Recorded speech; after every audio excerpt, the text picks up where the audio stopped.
নমস্কার,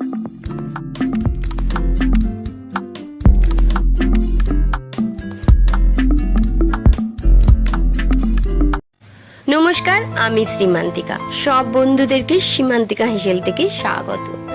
আপনারা সবাই কেমন আছেন? আশা করি ভালো আছেন, সুস্থ আছেন। তো আজকে আমি যে রান্না নিয়ে এসেছি একদম নতুন রান্না, যার নাম হলো চিকেন কুরকুরে। কুরকুরে দিয়ে বানাবো চিকেন। তো চলুন দেখতে থাকুন, সঙ্গে থাকুন। আমি এখানে 300 গ্রামের মতো মাংস নিয়েছি। এটাকে আগে থেকেই সরু সরু করে কেটে নিয়েছিলাম আর নুন আর হলুদ দিয়ে আধ ঘন্টার মতো এটাকে রেখে দিয়েছিলাম। এখন আমি কি কি মশলা নিয়েছি একটু দেখে নেব। এখানে নিয়েছি ধনে গুঁড়ো, জিরে গুঁড়ো, মরিচ গুঁড়ো, লাল লঙ্কা গুঁড়ো, হলুদ গুঁড়ো, আদা পেস্ট, রসুন পেস্ট, একটা ডিম আর 100 গ্রামের মতো অ্যারারুট। এখন আমি এটা ম্যারিনেট করে নেব। প্রথমে দিয়ে দেব হাফ চামচের মতো হলুদ গুঁড়ো,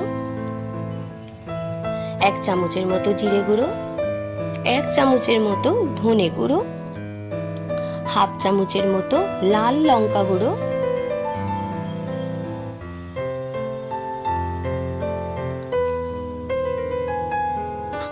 হাফ চামচের মতো মরিচ গুঁড়ো, আদা পেস্ট 1 চামচ, রসুন পেস্ট 1.5 চামচ। এবার দিয়ে দিলাম একটা ডিম ভেঙে রেখেছিলাম, সেটাকে দিয়ে দিলাম। এবার দিয়ে দেবো 100 গ্রামের মতো অ্যারারুট দিয়ে এটা ভালো করে ম্যারিনেট করে রেখে দেব। এরপরে দিয়ে দেব একটা লেবু মধ্যেখান থেকে ছিঁড়ে তার রস।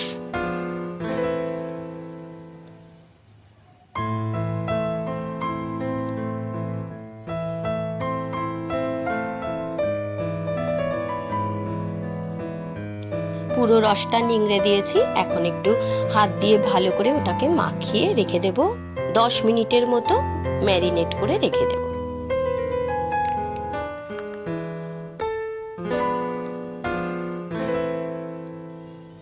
মাখানো হয়ে গেছে। এখন এটা একটা চাপা দিয়ে 10 মিনিটের মতো রেখে দেব। এখানে আমি দুটো বড় বড় কুরকুরের প্যাকেট নিয়ে নিয়েছি, যেগুলো 10 টাকা করে দাম। এই কুরকুরেটা আমি ছিঁড়ে একটা পাত্রের মধ্যে ঢেলে নিলাম। এবার আমি এটা মিক্সির বোলে দিয়ে আধ ভাঙা করে গুঁড়িয়ে নেব। চাইলে আপনারা এটা বেলুন চাকি দিয়ে গোড়াতে পারেন বা কোনো কিছু সাহায্যেও গুঁড়ো করে নিতে পারেন। ঠিক এইভাবে গুঁড়ো করে নিতে হবে। আমি গুঁড়ো করে নিয়ে চলে এসেছি।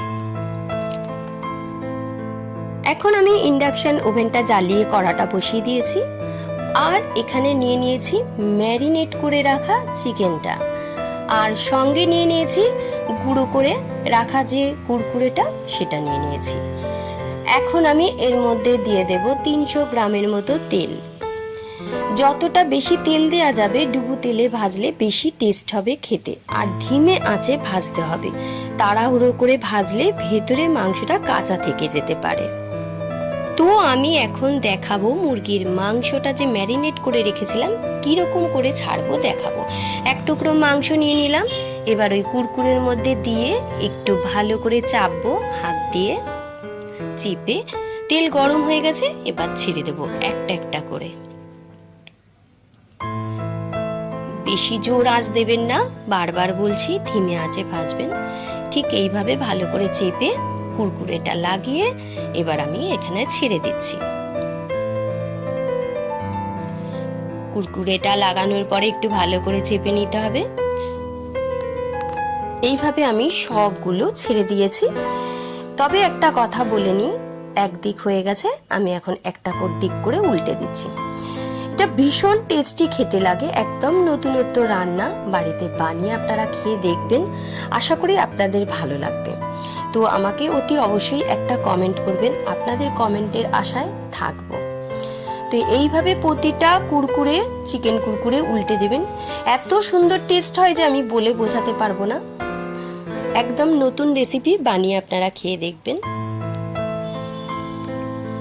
খুব ধিমে আঁচে ভাজতে হবে। কুরকুরেগুলো ভাজা হয়ে এসেছে। খুব সুন্দর একটা ইয়ামি ইয়ামি টেস্টি টেস্টি গন্ধ বেরিয়েছে।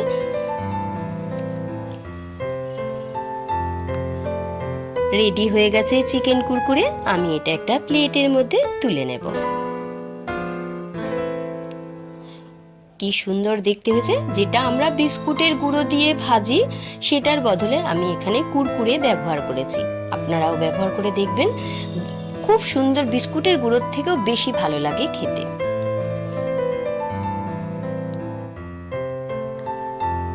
সবগুলো তুলে নিয়েছি, কি সুন্দর গন্ধ বেরোচ্ছে, কি বলবো, আমার তো জিভে জল চলে আসছে। আবার আমি একটা করে ছেড়ে দেখিয়ে দেব। ঠিক কুরকুরের মতোই লম্বা লম্বা করে আমি কেটেছি বলে দেখতে কুরকুরের মতোই হচ্ছে। ঠিক এরকম লম্বা লম্বা করে ঠিক ওইভাবেই কুরকুরে ডাস্টটাকে মাংসের মধ্যে মাখিয়ে একটু চেপে আস্তে আস্তে করে সব ছেড়ে দিতে হবে।